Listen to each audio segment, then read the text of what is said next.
사무엘상 30장의 특징은 이 안에는 가장 우리 인간이 경험할 수 있는 그 최악의 불행들이 다 들어있어요. 왜냐하면은 다윗이 이제 블레셋과의 전쟁에 이제 참가하러 저쪽에 아벡에 갔을 때에 시글락이 아말렉 족속이 쳐들어와서 시글락을 다 불사르고 거기 성읍을 불사르고 거기에 있는 아내들 처자들 그리고 이제 600명의 또 이제 식솔들이 있을 거 아니에요. 다윗과 한 용사들 그 이제 처자들도 다 사로잡아 갑니다. 그러니까 장정들이 전쟁에 나가는데 아말렉 족속이 시글락에 있는 이 다윗과 용사들의 모든 가족들을 다 사로잡아 가요. 어린아이까지. 그리고 거기는 완전히 불바다를 만들어 놓습니다. 그러니까 하루아침에 지금 가족들 다 지금 어떻게 생사도 확인이 안 되고 뭐 소떼 양떼 다 약탈해 가고 기반을 다 잃어버렸어요. 그래갖고 여기에 보면은 다윗이 우는데 울 기력이 없도록 소리내서 울었다 그래요. 울 기력이 얼마나 지금 상황이 슬프고 불행이 총체적으로 경험되는지 모릅니다. 울 기력이 없도록 울어본 적이 있어요? 정말 얼마나 큰 비극이길래 울 기력이 없도록 울었다라고 기록이 되고 있습니다. 그만큼 이제 그 최악의 상황인데 예수 그리스도가 우리 인생에 오셔서 하시는 그 놀라운 풍성한 또 이야기가 이 안에 24개로 또 구체적으로 들어가 있습니다. 그래서 이 모든 총체적인 그 환난과 어려움 가운데 문제 가운데 이것이 해결되어지고 빼앗겼던 것들을 되찾아오고 거기에 플러스 전리품을 다 취해서 또 유다의 12개의 그 도시들에게 이 모든 풍성을 나누는 이야기로 마무리가 되거든요. 이 안에는 여러 개의 이제 이야기가 있는데 오늘은 특별히 부솔 시내에서 이루어진 일을 중심으로 해서 말씀의 은혜를 나누고자 합니다. 우리가 지난 주일 오전 예배 때는 앞부분에서 이제 은혜를 나누었는데 오늘은 부솔 시내에 관련된 이야기를 함께 나누려고 해요. 자, 지금요. 다윗이 지금 이제 처자들이 다 아말렉에 약탈을 당해가지고 지금 다 사로잡혀 갔거든요. 포로로 사로잡혀 갔어요. 포로로 사로잡혀 갔을 때 다윗이 하나님께 기도를 합니다. 자, 기도를 하면서 이 군대를 우리가 추격하면 따라잡을 수 있겠습니까? 물어봐요. 자, 그때 여호와께서 그에게 대답하시는데 뭐라고 대답하십니까? 그를 쫓아가라.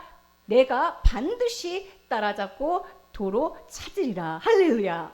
반드시 따라잡을 것이고 도로 찾아오리라 라고 약속을 주십니다. 응답을 주십니다. 얼마나 감사합니까? 빼앗겼지만 기도했을 때 하나님께서 쫓아가라고 하시면서 반드시 따라잡고 도로 찾으리라. 근데 원문에 보면은 따라잡고 찾으리라. 이게 똑같은 말을 2번이 반복해놨어요. 그만큼 반드시 따라잡을 것이며 반드시 도로 찾아오실 것에 대한 확증을 주십니다. 자, 그래서 다윗이 용사들을 데리고 이 아말렉, 그러니까 지금 자기의 처자들이 다 지금 아말렉 족속이 포로를 끌어갔어요. 그래서 이제 추격을 하는데 9절에 보니까 다윗과 그와 함께한 600명의 용사들이 이제 추격을 하러 갑니다. 몇 명이 함께 추격해요?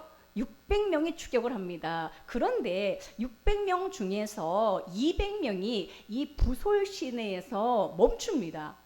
그래서 더 이상 가지 않아요. 이제 9절의 표현에 보면은 부솔 시내에 이르러 뒤떨어진 자를 거기 머물게 했다라고 했거든요. 자, 이들은 200명이 부솔 시내를 건너지 못하고 지금 하나님께서 따라잡아라 그러면은 반드시 따라잡을 것이고 도로 찾아올 것이란 약속은 주셨지만 이 지금 600명 중에 200명은 지쳐가지고 갈 용기도 없고 왜냐하면 지금 아말렉 족속이랑 전쟁을 해야 되잖아요. 그리고 지금 기력도 없는 거예요. 갈 수도 없고 갈 기력도 없고 용기도 없고 확신도 없어서 부솔 시내에 머물러 있게 됩니다. 그래서 여기서 뭐라고 했냐면 뒤떨어진 자라고 했고요. 10절에 보면은 피곤하여라고 했어요. 그러니까 이들은 뒤떨어진 자이고 피곤해서 지금 부솔 시내를 건너지 못합니다.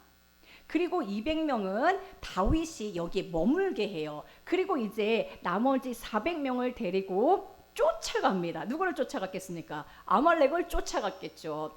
자, 그래서 이제 쫓아가서 계속 나오는 이야기를 보면은 아말렉 족속이 있는 데를 따라잡고 거기에서 밤새 싸웁니다. 새벽부터 다음날 이튿날 저녁까지 싸워서 누가 싸우냐? 다윗이 싸웠다라고 나와요. 다윗이 이 400명과 함께 싸워서 어떻게 됐습니까?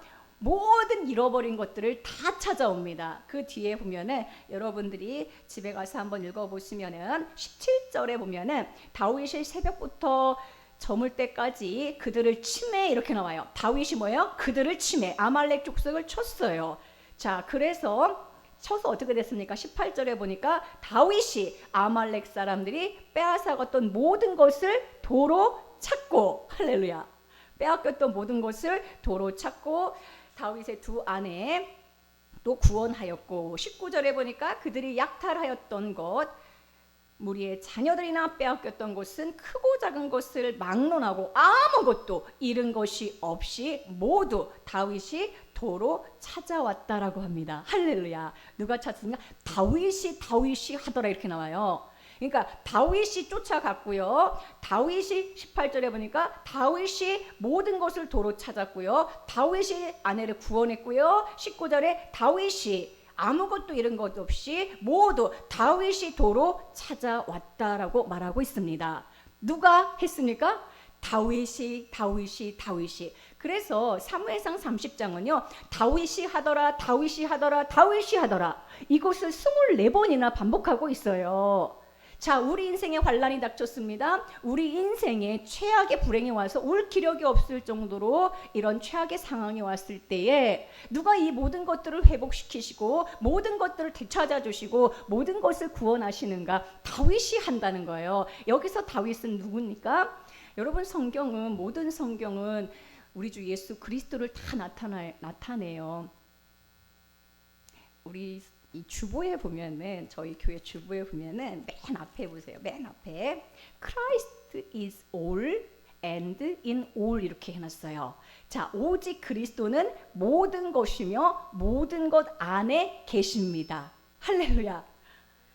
자, 오직 그리스도는 모든 것이며 모든 것 안에 계십니다. 모든 성경에, 이 성경에 모든 것 안에 계시고 모든 것이 다 그리스도가 하시는 일이에요. Christ is all, Christ is in all이에요. 자, 그래서 여기서 다윗은 누구냐면 그냥 3000년 전에 이스라엘 왕 다윗만을 이야기하는 게 아니라 예수 그리스도는 다윗의 자손이죠. 아브라함과 다윗의 자손 예수 그리스도의 세계라. 예수 그리스도는 다윗의 자손이시면 그분은 우리 안에 오셨죠. 우리 안에 다윗의 자손으로 오신 거예요. 또한 로마서 1장 3절에 보면은 다윗의 혈통으로 오셨다는 거예요. 다윗의 씨로 오셨다는 거예요. 그래서 예수 그리스도는 우리 안에 오셨는데 우리 안에 다윗의 자손으로 오시고 다윗의 혈통과 씨로 오셔서 다윗이 하는 사역을 우리 인생에서 펼치시고 계신다라는 것입니다. 그러므로 지금 사무엘상 30장에서 다윗이 하더라는 것은 우리 구주가 예수 그리스도가 내 인생에서 펼치시는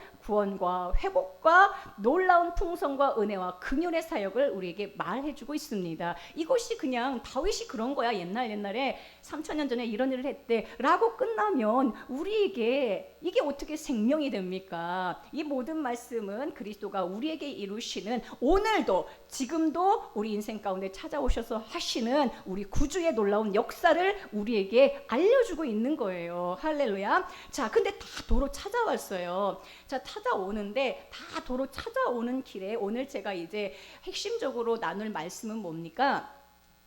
21절에 보니까, 자, 600명 중에서 200명은 부솔 시내를 건너지 못했어요. 그래서 400명만 데리고 이 400명과 가서 함께 싸웠습니다. 그래서 정말 하나님의 은혜로 이 모든 빼앗겼던 처자와 아내 그리고 모든 소유를 되찾아왔고, 또한 아말렉 족속과 전쟁을 통해서 얻은 또한 전리품이 또 있어요. 그래서 그 모든 것을 가지고 지금 오는 중입니다. 자, 21절에 보니까 다윗이 전에 피곤하여 능히 자기를 따르지 못한 사람들이 있죠. 부솔시내 건너지 못한 사람.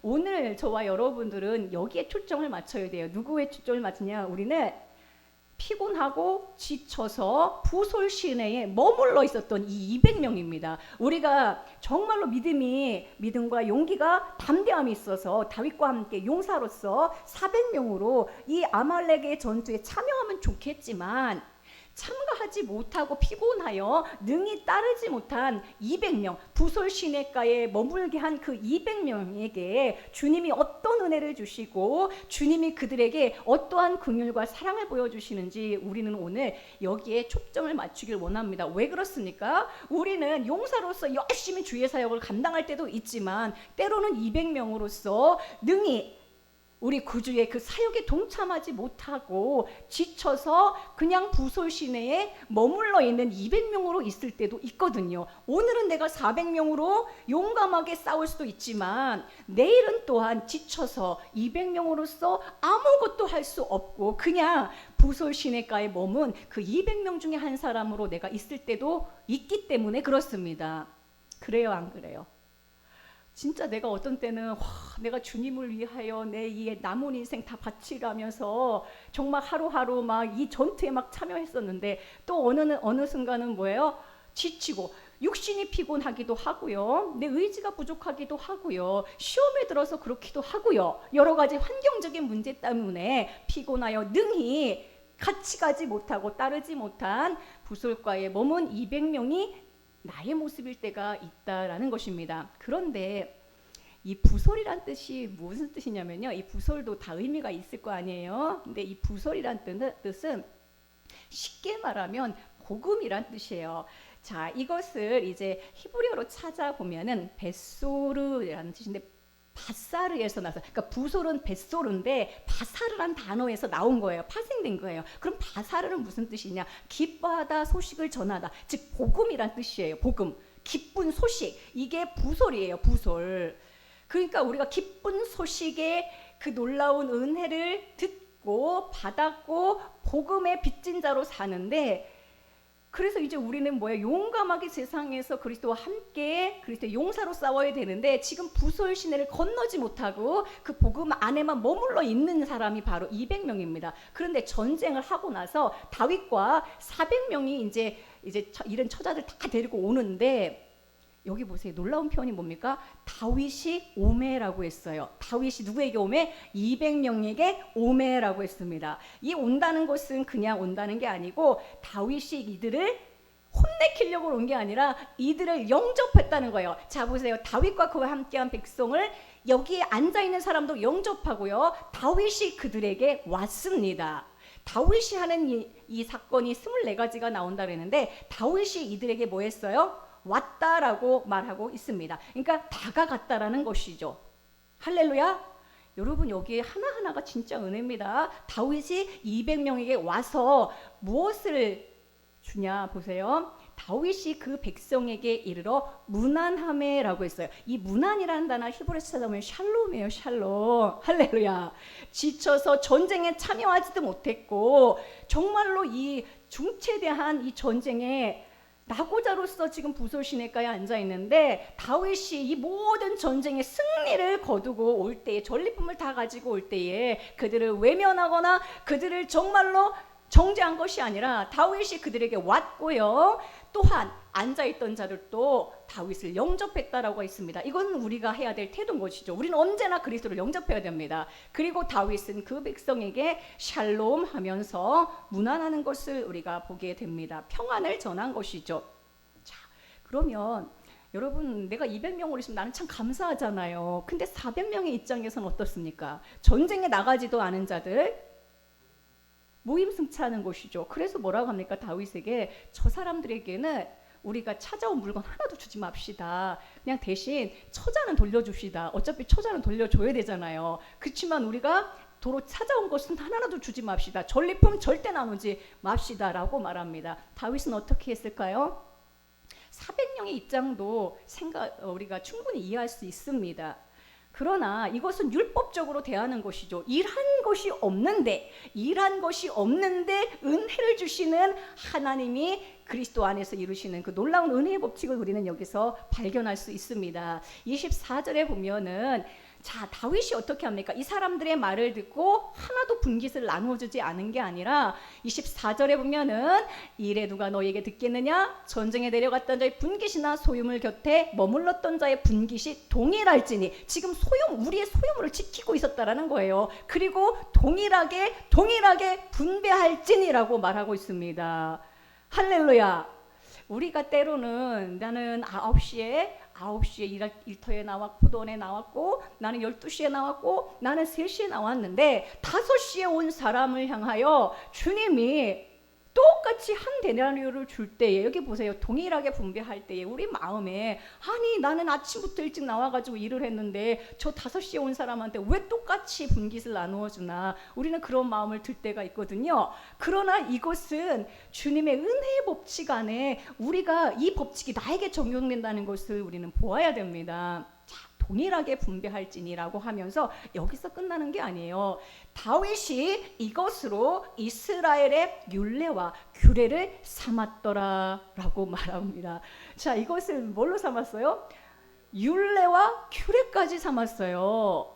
동일하게 분배하는 거, 일한 것이 없이 동일하게 분배받는 이것을 이스라엘의 율례와 규례로 만들었다라고 말합니다. 자, 여기서 다윗은 율법적인 사람들의 관념을 바꿔줍니다. 그리고 전쟁에서 싸운 자들만 취한다는 이 생각과 관습도 금지합니다.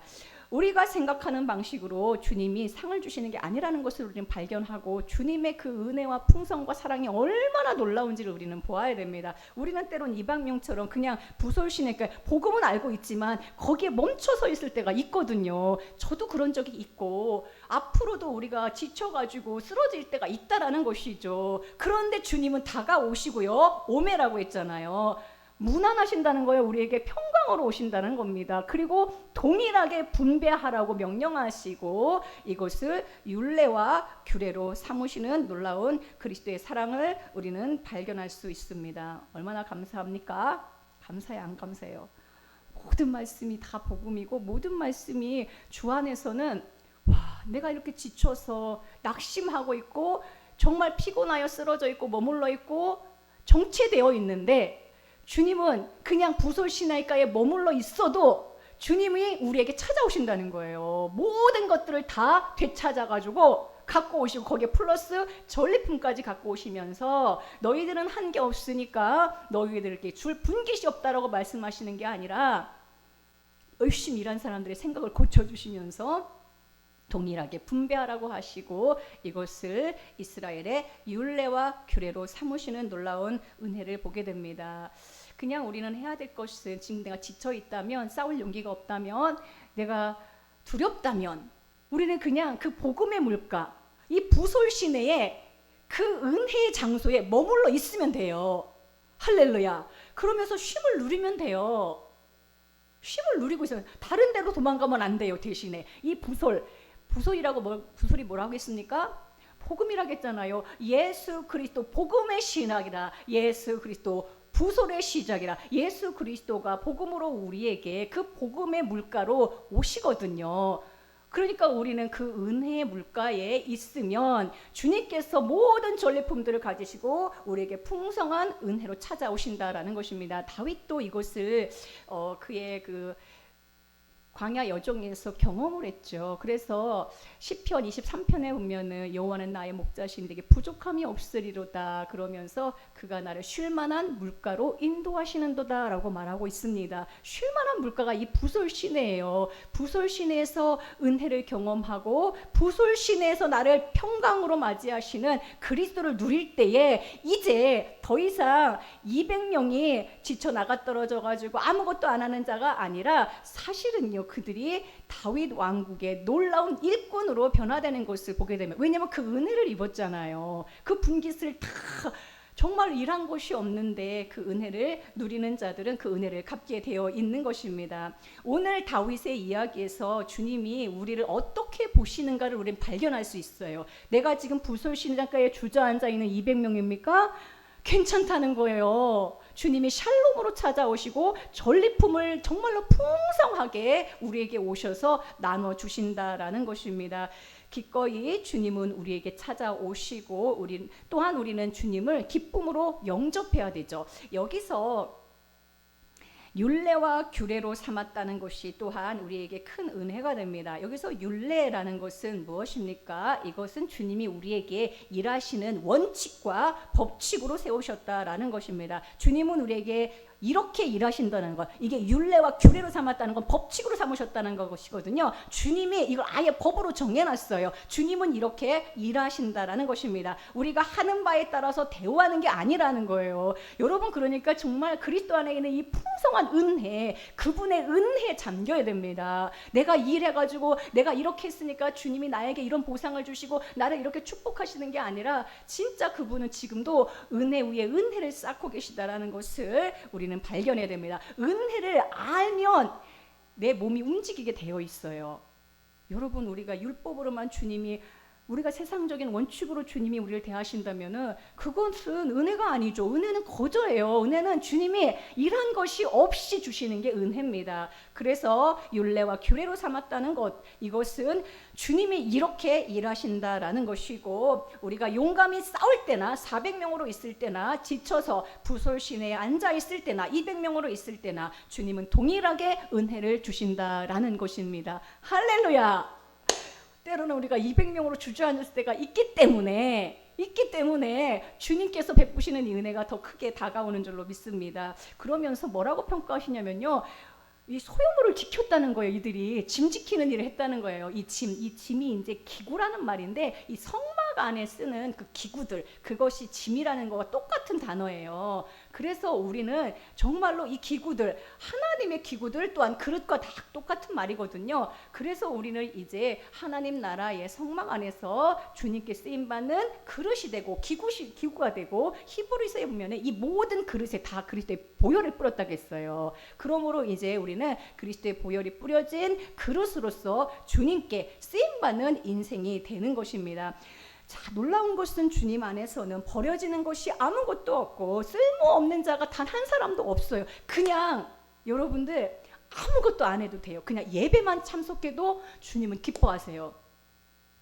여러분들이 정말 복음의 물가에서 앉아만 있어도 주님이 찾아오시고 평강으로 찾아오시고 전리품 가지고 찾아오시고 이제 막 풍성한 은혜를 가지고 또 부으십니다. 그러니까 여러분, 내가 200명일 때 주님이 주신 은혜가 기록되어 있어요. 여기에 얼마나 감사합니까? 다윗이 그렇게 와서 영접했다라는 것입니다. 그리고 우리는 하찮은 일이 하나도 없으며 우리는 버려지는 게 아무것도 없다라는 것을 기억하고, 힘없어서 쉴 만한 묵가 있을 때에 주님이 주시는 은혜가 있고, 주님이 우리의 사역하는 곳마다 이러한 법칙을 가지고 이런 율례를 가지고 아예 이렇게 정해놓으셨다라는 거예요. 그러니까 여러분들 인생 가운데 넘어지고 실패하고 때로는 낙심되어 있어도 주님의 은혜는 변하지 않으며, 주님은 평강으로 찾아오시니까 이 법칙으로 서 있으니까 변하지 않는다는 이 법칙을 붙잡고, 여러분 주님을 향하여 마음을 완고하게 해서는 안 됩니다. 할렐루야.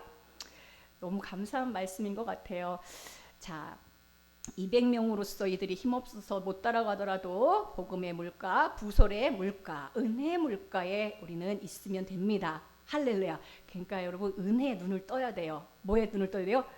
율법의 눈을 뜨는 게 아니라 여러분, 은혜의 눈을 떠야 돼요. 은혜가 무엇인가? 은혜가 무엇인가? 그리스도가 우리에게 베푸신 은혜가 무엇인지 우리는 눈을 떠야 됩니다. 자, 율례와 규례라고 하는 것은, 율례는요 법칙을 말합니다. 다시 말하면 하나님이 나에게 이 법으로 대하시겠다고 했는데, 여기서 어떤 법일까요? 여기서 엄격한, 정말로 이에는 이 눈에는 눈, 이게 아니잖아요. 그럼 여기서는 어떤 율례입니까? 어떤 율례를 정했다는 겁니까? 그렇죠. 값없이에요. 그게 은혜라는 거예요. 은혜의 원칙, 은혜의 법칙을 세워놓으셨고, 내 삶의 모든 일에 하나님의 기본적인 원리가 은혜라는 것을 알려주고 있습니다. 우리의 사역에서도 하나님이 놓으신 법칙이 있는데, 율례가 있는데, 그게 뭐라는 거예요? 값없이 은혜를 베푸신다라는 것입니다. 우리에게 뭐가 왔어요? 은혜의 법이 왔습니다. 이게 하나님이 우리에게 정하신 법이죠. 예수 그리스도는 말씀이 육신이 되어 우리 가운데 오신 분이잖아요. 그렇죠? 우리가 그의 영광을 보니 아버지의 독생자의 영광이요. 뭐가 충만합니까? 그분 안에는 은혜가 충만합니다. 그리스도는 우리에게 뭘 가지고 왔어요? 무엇을 충만하게 가지고 왔습니까? 은혜를 가져왔어요. 여러분 생각해 보세요. 200명으로 부소신에 앉아 있어요. 지금 처자들 다 뺏겨가지고 이거 엄청난 전쟁인데 600명 가지고도 모자라요. 근데 200명이 지금 주저앉아 있다니까요. 이거 돌아올 때 이거 가만 안 둬야 됩니다. 그죠? 근데 그분은 아예 이걸 율례로 삼아놨어요. 여러분들 내가 낙심되어 200명으로 부소신에 그냥 주저앉았을 때 이 말씀을 묵상하고 또 묵상하고 또 묵상하세요. 주장하세요. 주님이 율례와 규례로 법칙으로 세워놓지 않았습니까? 그분 안에 뭐가 충만해요? 은혜와 진리. 진리는 실제입니다. 실제. 진리는 우리가 생각하는 그게 아니라 참 실제. 모형이 아니라 실제예요. 다윗은 모형이에요. 다윗이 한 것은 모형이에요. 예수 그리스도 하신 것은 실제입니다. 은혜와 실제가 충만하더라라고 말하고 있습니다. 16절 우리가 다 그의 충만한 데서 받으니 우리가 해야 될 건 뭐예요? 받으면 돼요. 우리는 받는 일을 하면 돼요. 내가 한 게 없습니다, 주님. 그게 아니라 여기 앉아있는 200명처럼 주님을 영접하면 돼요. 이들이 다윗을 영접했다고 했거든요. 그러므로 우리가 다 그의 충만한 데서 받으니 은혜 위에 은혜로라. 은혜가 지금 은혜. 여러분 보세요. 그냥 은혜라고 안 했어요. 은혜 위에 은혜. 또 그 위에 은혜. 또 그 위에 은혜. 은혜가 계속 쌓여가고 있다는 거예요. 여러분들에게 심판과 저주와 율법이 쌓이는 게 아니라 거저 주시는 은혜가 쌓여가고 있다는 거예요. 우리가 거저 주시는 은혜를 받을 때에 내가 한 게 아무것도 없어요. 계속 나에게 은혜를 주실 때 나는 움직이게 되어 있습니다. 그 은혜 때문에. 율법은 모세로 말미암아 주어진 것이지만 은혜와 진리는 예수 그리스도로부터 온 것이다 라고 했습니다. 400명은 율법으로 대했어요. 근데 이 율법으로 대한 자들에게도 주님께서 이 모든 것을 고쳐주십니다. 은혜의 법칙으로 아예 율례와 규례로 삼아버린 것이죠. 자, 율례라는 것은 한마디로 그 안에 구체적으로 하나님이 일하시는 세부 규정, 이게 율례예요. 하나님이 일하시는 뭐예요? 세부 규정. 그러므로 다윗이 나누어지는 것을 율례로 삼았다고 하는 것, 이것은 어떤 일이든지 잘한 일이든지 못한 일이든지 이렇게 대하신다는 거예요. 무언가 크게 이루어도 이렇게 대하시고 아무것도 이루지 못해도 쓰러져 있을 때도 이렇게 은혜로 대하신다는 게 정해진 법칙이에요. 세부사항으로 정해주셨습니다. 할렐루야. 얼마나 감사해요. 이 법을 믿으세요. 이 법에 따라 움직이는 거예요. 여러분 만류 인력의 법칙, 만류 모든 물건은 인류 법칙이 있어요. 끌어다니는 법칙이 있어요. 그 법칙대로 움직이는 거예요. 우리 몸도 보세요. 피가 돌아가는 법칙, 소화가 되는 법칙, 모든 게 법칙대로 돌아가는 거잖아요. 그것처럼 하나님이 주신 율례와 규례, 법칙이 있어요. 이 법칙대로 돌아가는 거예요. 할렐루야. 여러분 누가 참소하거든 이 율례와 규례를 삼으신 하나님의 말씀을 신뢰하시기 바랍니다. 참 감사하죠. 주님이 행하시는 일들. 정말로 세부적이고 구체적인 항목을 규정으로 아예 세우셨다라는 것이고, 이것은 우리 인생 전체에서 계속해서 흐르고 있는 법칙입니다. 오늘 20대에만 이걸 적용되는 게 아니에요. 30대에만 적용되는 게 아니에요. 매일매일 이 은혜가 나에게 적용되어지므로 그럼 나는 매일 부소신학교에 200명으로 앉아있어야지, 이렇게 마음먹는 사람이 어딨어요. 이런 은혜를 날마다 부으시는데, 그러므로 우리가 그 크신 주님의 사랑을 더 알아가는 것이 우리를 움직이게 하는 것입니다. 은혜를 모르니까, 은혜를 경험하지 못하니까 맨날 완고한 거예요. 완고한 거. 주께서는 이렇게 세부적인 규정을 세워 놓으셨고, 또한 이것을 무엇으로 만들었다고 했습니까? 법도라고 했습니다. 율례와 규례는 법도거든요. 법도, 규례는 미슈팟이라는 단어인데 판단이라는 뜻이에요. 다시 말하면 우리 삶에서 어떤 일이 일어나든지 그리스도가 이렇게, 예수 그리스도가 이렇게 판단하시겠다라는 것입니다. 판단을 해봤더니 어떻게 하기로 한 거예요? 은혜 주시기로 했다는 거예요. 은혜 주시기로 판단을 해가지고 딱 판단했는데 안 되겠네, 얘네들은 받을 게 없어 하게 아니라 똑같이 분배한 것입니다. 그래서 예수 그리스도가 오셔서 포도원의 일꾼들에게 한 데나리온을 공평하게 다 나누어 주신 것이죠. 이것을 우리는 은혜라고 하는 것이고, 은혜는 계속해서 쌓여가고 있습니다. 내가 약하고 부족하고 어리석고 때로는 주님을 향하여서 함께하지 못, 주님의 이 사역에 동참하지 못해도 괜찮아. 이 부솔신의 은혜가 우리에게 지금 율례와 규례와 법도로 우리에게 정해져 있습니다. 아멘. 여러분 중에 지금 200명의 부솔시내에 앉아있는 떨어진 자, 낙심한 자입니까? 괜찮아요. 주의 은혜를 붙잡으십시오. 이 약속을 붙잡고 주님이 아예 그냥 빼도 박도 못하게 율례와, 저는 이 말씀이 성경에서 너무 좋은 거예요. 그날부터 다윗이 이것으로 이스라엘은 선택받은 하나님의 자녀들 아닙니까? 율례와 규례를 삼았더니 오늘까지 이르니라. 언제까지? 오늘까지 내 인생에 이런 은혜가 부어졌어요. 아멘. 아멘. 주 예수님의 은혜를 찬양합니다.